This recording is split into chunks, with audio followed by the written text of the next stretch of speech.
My grandmother lived in southern Pennsylvania on a big property, and she inherited all 13 of her grandchildren for a summer visit.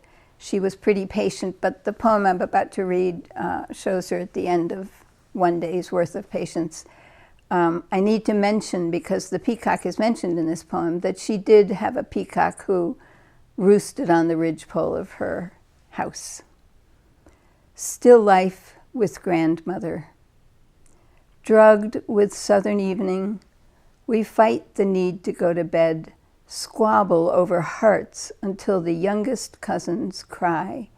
Enough, enough, she scolds, and sends us up the stairs. We turn at the landing to see if she will come, but she has bent to her night work under the lamp, remote inside the wingback chair. Her shadowed face is stern. We leave her to the stillness she inhabits at night, since grandfather sickened and died. The peacock has descended from the ridgepole. Furled and unremarkable, he drowses near the coop where chickens fret and mumble in their sleep.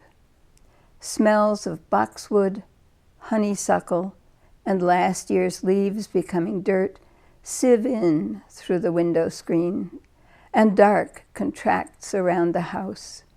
She sits in her circle of light, crochet needle flashing in her tumbler hands, growing one more bedspread. She'll cover us all before she goes. Upstairs, we're sleeping greedily, storing ourselves for another August day.